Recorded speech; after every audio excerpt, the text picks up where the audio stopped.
I thought this sort of epitomised some of the things we were talking about this morning, and what I'm going to talk about this afternoon. If I ever go the right way, that was interesting. Why is it going backwards?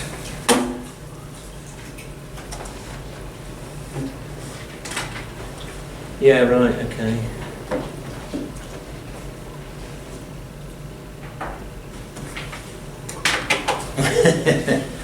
Excuse us a moment. Why is that doing that?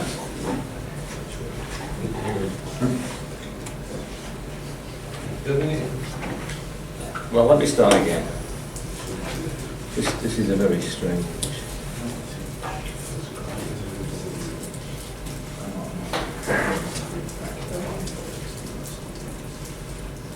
Right. No idea what's going on there. Anyway. All right, just to give you a bit of background, what I'm going to talk to you about this afternoon is based on my experience of professional bodies. I've helped to develop over the years 3 codes of conduct ethics, or whatever you want to call them. I've been involved with a number of professional bodies around the world, and I've been a member of several professional bodies and still am.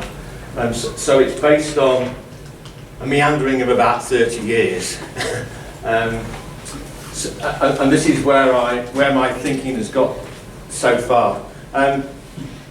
When Declan sent me an email saying would I do one of the interventions today, one of the first, he said, I'd like you to do things like suggest whether or answer the question, do codes of ethics work? And if it was a simple binary question of in terms of yes or no, I would err on the side of no. And the reason for that is because, and some of the things we were talking about this morning, we have a top-down imposition of codes, and so we have a problem with buy-in to those codes. There's a demand in many places to demonstrate compliance target attainment. I mean, we talked a little bit about that. You know, the idea that you have this tick box compliance. So the problems with that. We've heard this morning from the things that Bert was talking about, the very dynamic nature of ICT, and so to have a code in place, there's a real challenge in terms of, is it appropriate to the current sets of ICT, and I think you talked about that earlier on. The fact that everybody builds ICT systems, not just those who are paid to do it. And that is becoming more and more so, and so there is an issue there in terms of our codes of ethics work. Many of the ICT leap forwards have come from non-establishment people, and certainly they have nothing to do with. Currently, they have nothing to do with codes of ethics, and it's also not just about individual conduct, but it's also about organisational, professional, industry and society conduct as well. So it isn't just about us thinking about what the individual should do. We come together in various groups, and it should be about the conduct of those groups, whatever those groups are. So there are huge challenges in terms of codes of ethics as to whether you can actually make them work or not because of those sorts of things. The other thing that I sort of provocatively said this morning, or made comments on, it seems to me if we're to build our professional model, with these sorts of things, on those used by law and medicine and other such established professions, then I think that is inappropriate, and it's foolhardy because they are different sorts of professions, and we shouldn't simply be aping those sorts of professions and developing our models through those. We should think about what is appropriate for us, and not what we should do alongside those sorts of professions. Quick review of codes. Don talked about some of this this morning. What are they supposed to be? Well, yes, they're supposed to be an ethical charter for the profession. And these statements, some of these statements are taken from the Software Engineering Code of Ethics and Professional Practice that Don led on and I was involved in. And the fact that if you can actually identify what is thought to be a standard, an explicit standard, then you can start to actually monitor against that standard and to say whether or not it's okay. Or the roles of codes are important. The only problem with that is that organisations can often use this as propaganda and marketing. So they even though they don't believe in a code, they can demonstrate that they actually adhere to bits of it, and therefore we're ethical.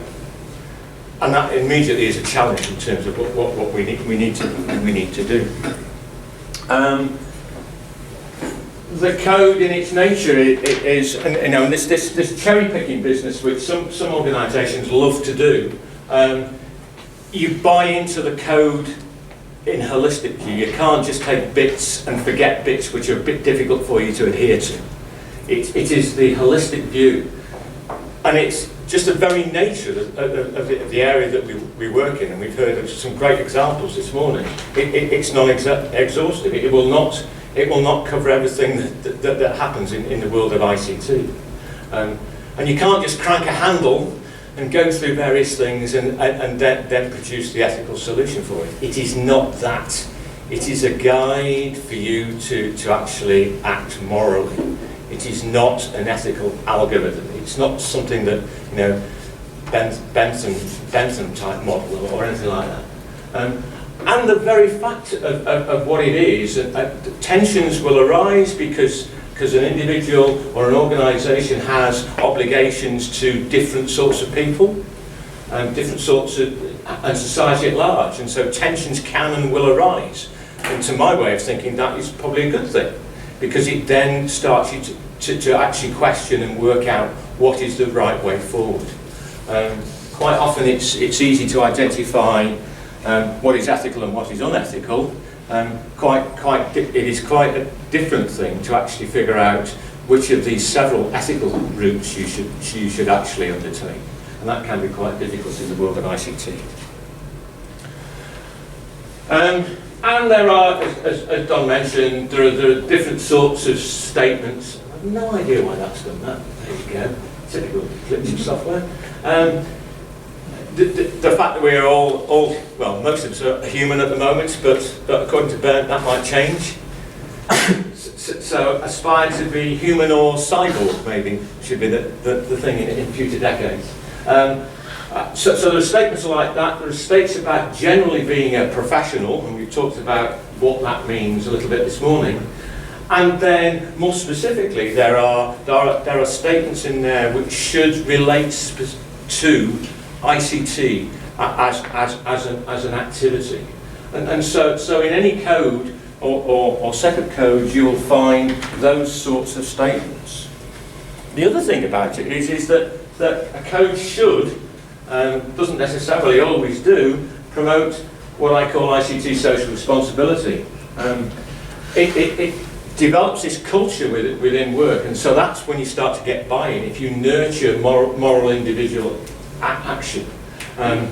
We should be considering the support and well-being of all stakeholders, directly or indirectly affected by this ICT activity. And this idea of accounting for global common values. Don talked this morning in the discussion, this business about, you know, you should be thinking about you're providing an IT solution for this group of people or this individual, rather than I live in Croatia and I'm doing it for people in Croatia. And so this idea of global common values, but I think there is a need also to understand local cultural differences. Recognise social responsibility is beyond legal compliance and effective fiscal management. You can be illegal, but you can be ethical, which is quite a tough call for some people to go down the road of. But you know, if we're going to be aspirational in our role as professionals, then we have to recognise that could be the case. ensure all business processes are considered from a social responsibility perspective, that's the obvious, and be proactive rather than reactive. What normally happens, typically, is a system fails and then there is an inquest. Okay, so this is all about feedback. What should be happening is we should be proactive, and that is a model based on failure. We wait for something to fail, then we figure out what's gone wrong.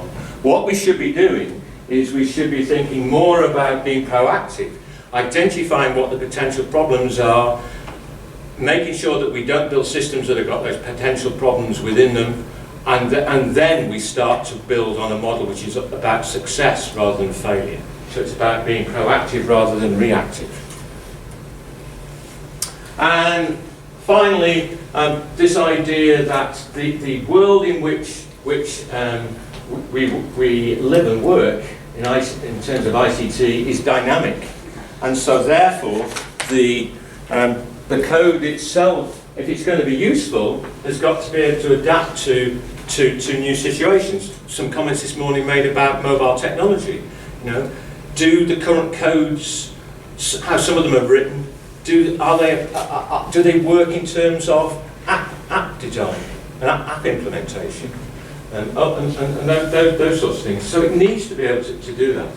It needs to help to define those actions which are ethically improper, and also promote the things which are ethically okay. Educate both public and aspiring professionals about the obligations of these ICT professionals. And if necessary, modify existing processes.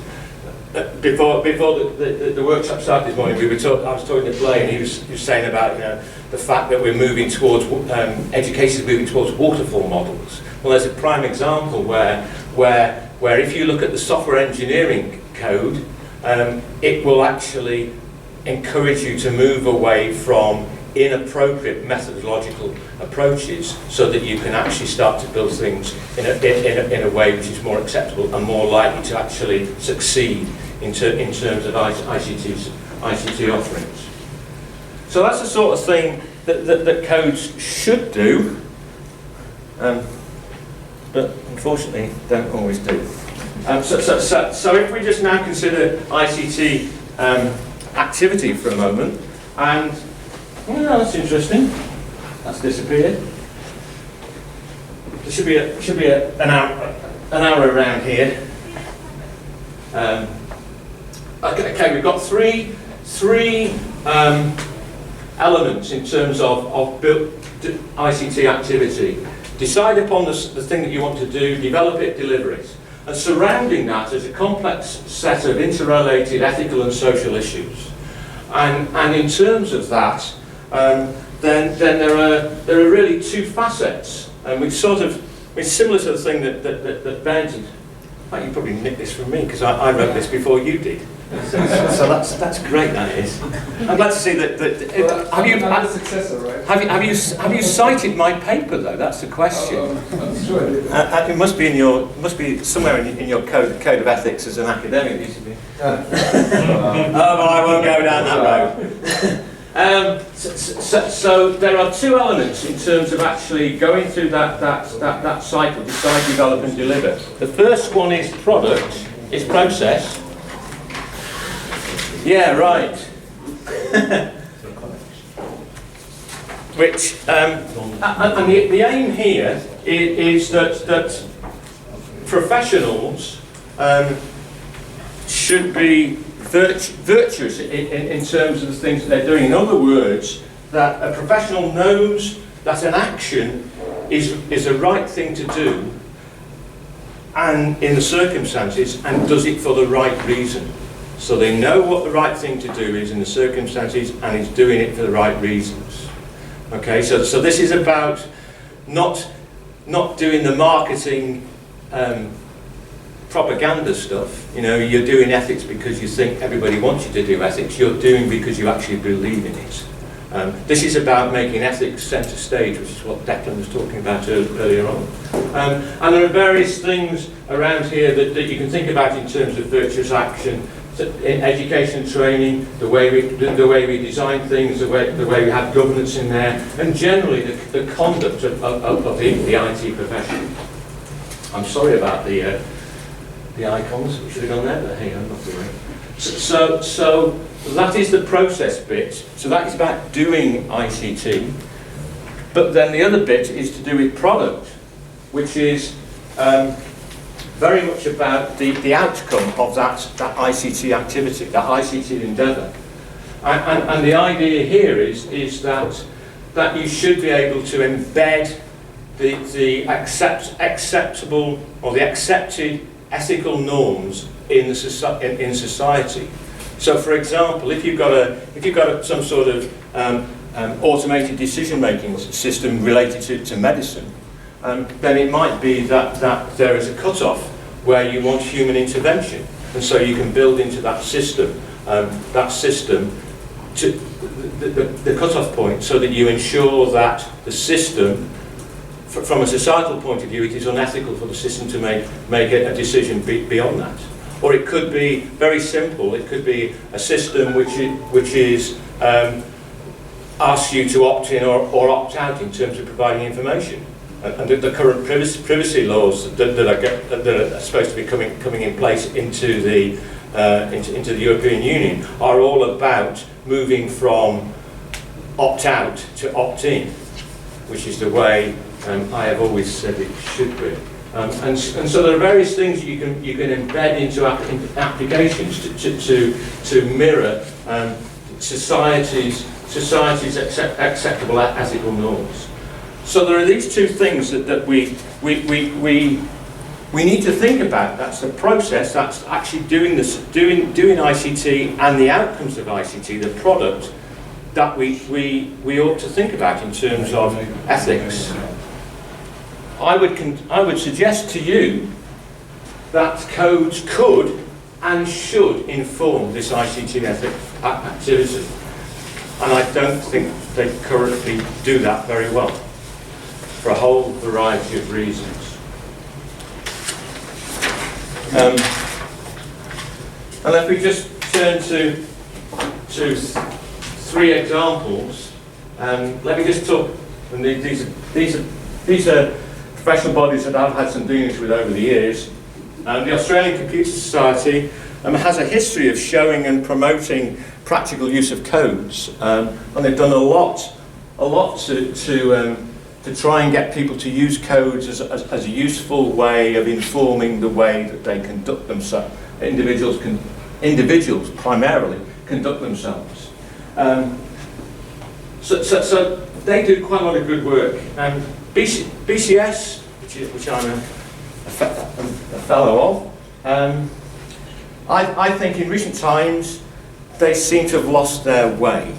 At one time, BCS had a code of conduct and a code of good practice, and the idea was that the code of good practice provided advice in terms of how to actually undertake ICT activities, and was by its very nature able to be changed quite regularly. In their wisdom, BCS decided that they would actually scrap the code of good practice and just have a code of conduct.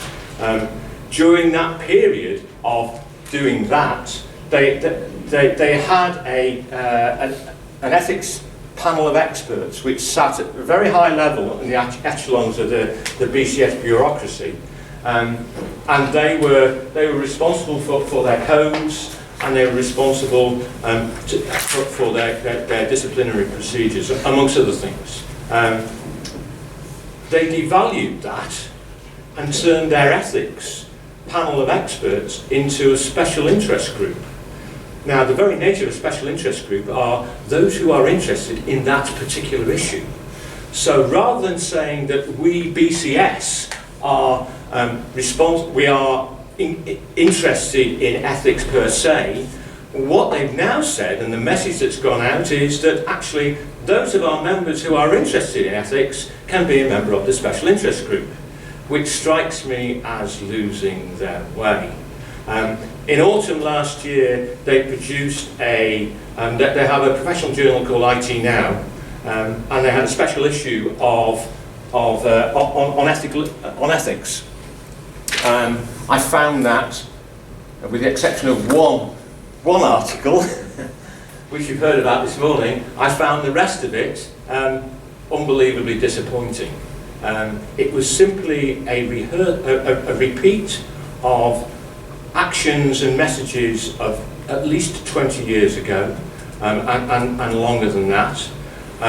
It took into no account of the work that's been done through many years. I mean, Blair wrote a book in 1988, did you say, on ethics. It took no account of that, and it made statements which was supposedly revolutionary things in terms of what we should be doing and calls for action. It was completely disappointing and naive in my view. And for that reason I find that they unfortunately have lost their way a little bit, and we need to think about that. The middle one, which is the software engineering code of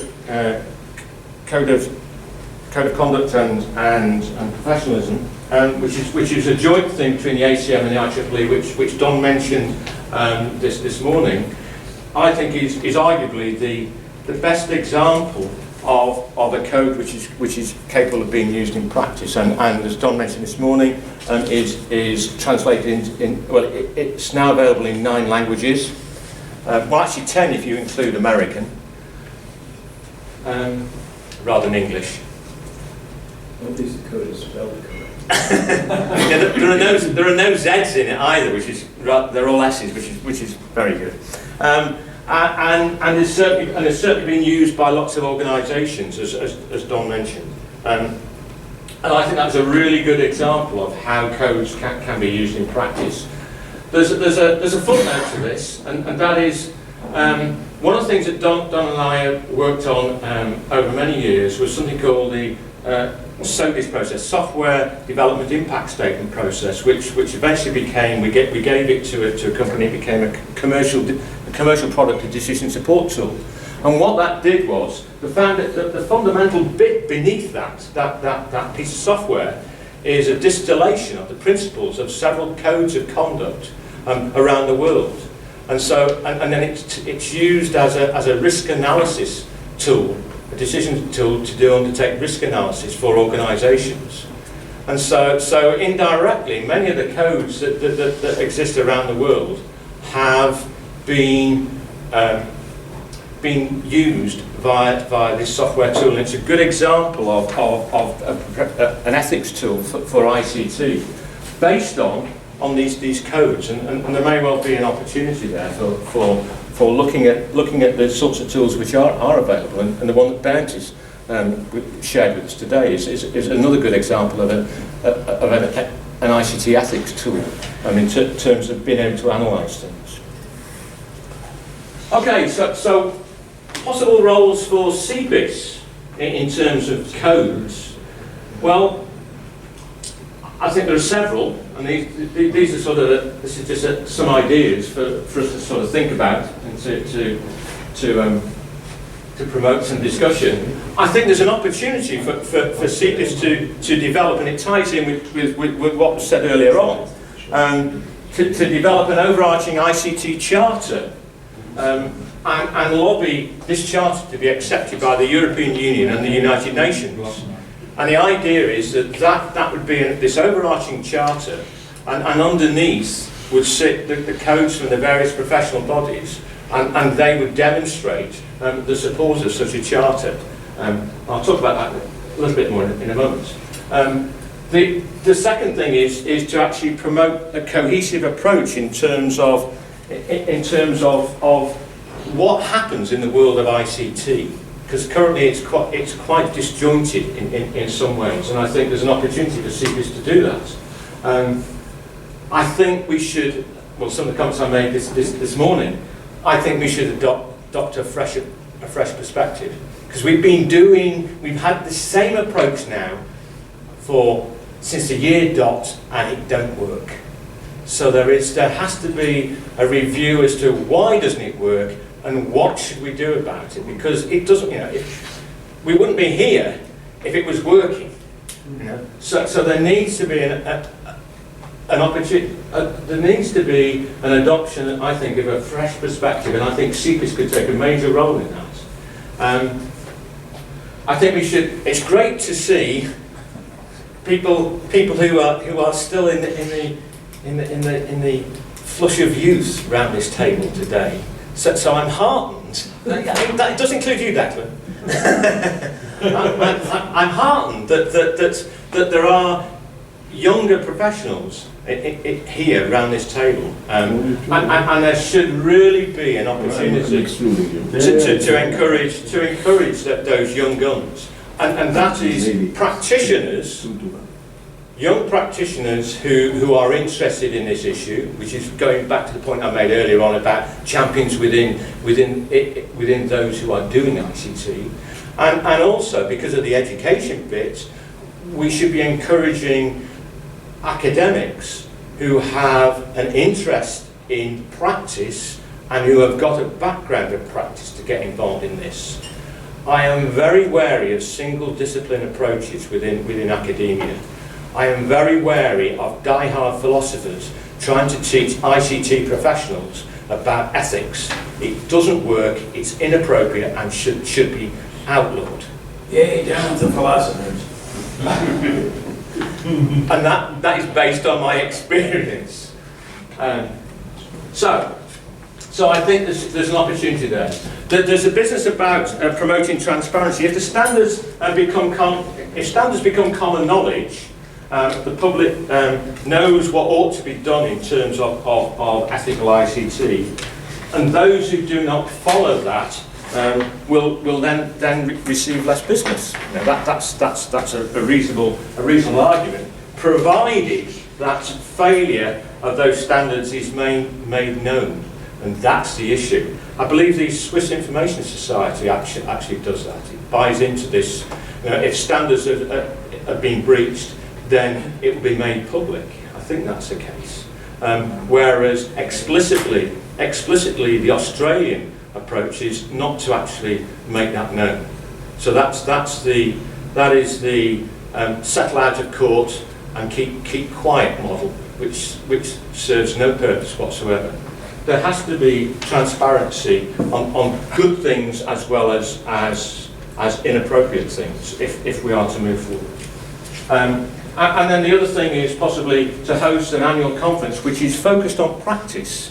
Not on research, not on academia, about practice, bringing together, talking about these things, and I think CEPIS has an opportunity to do that.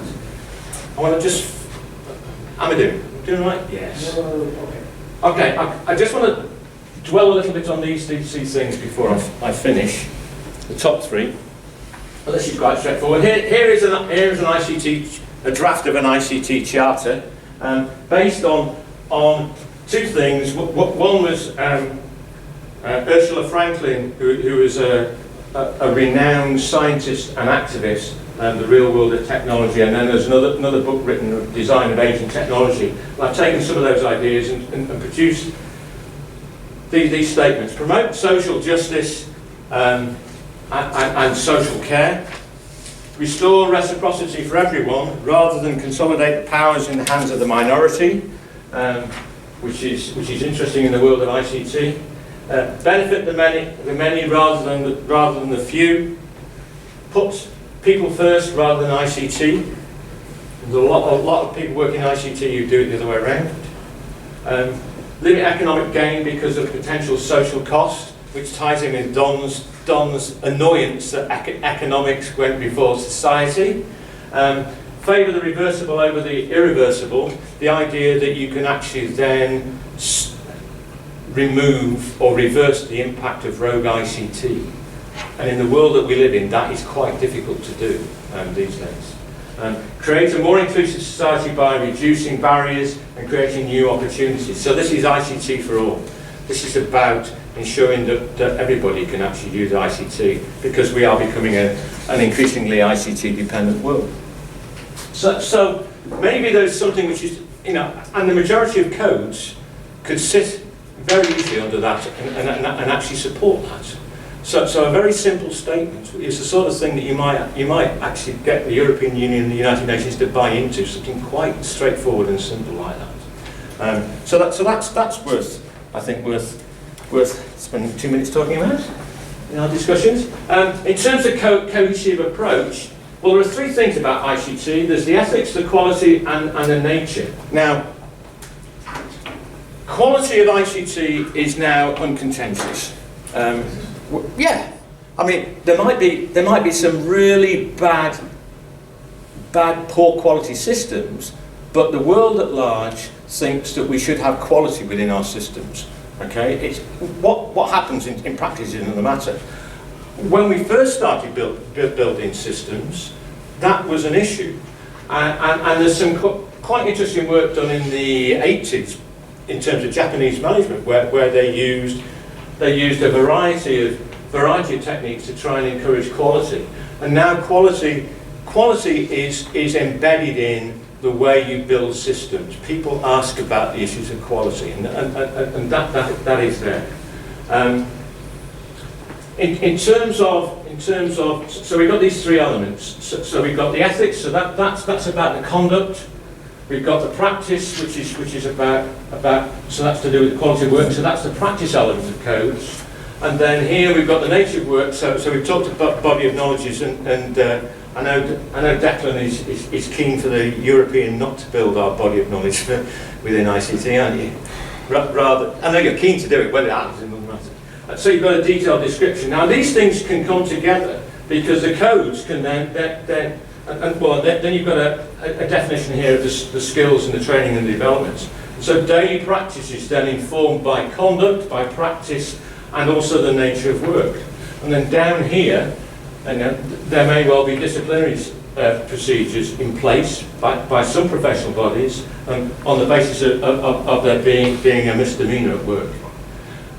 Now, it doesn't seem like rocket science that we should actually glue all those things together, but you often find that the ethics of work down here just sits out and is left somewhere.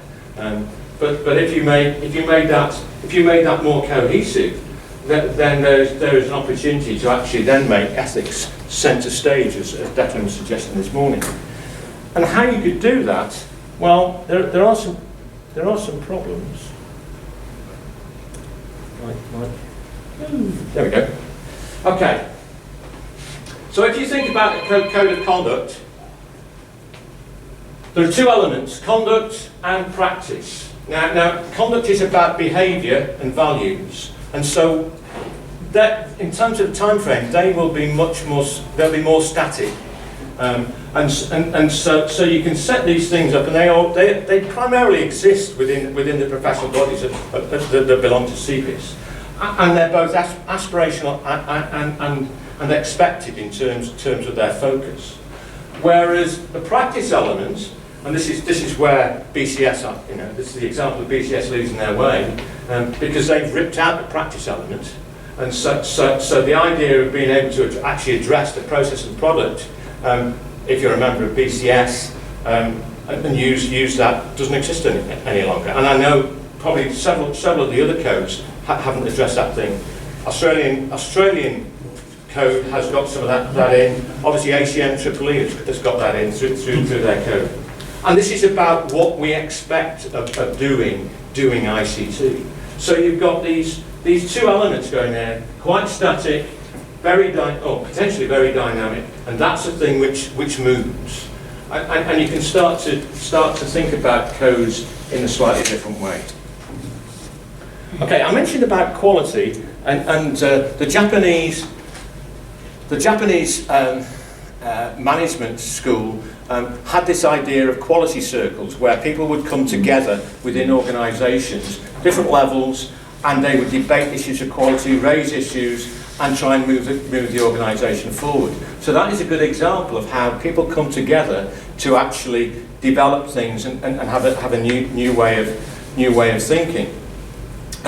More recently, the whole business about eco-friendly has in terms of delivering competitive advantage, has now become a non-contentious issue. People understand that they need to do it's a good thing to do green things, and for a variety of reasons. So if you take those sort of two ideas, one of the things that you might think about that could happen no. Is this.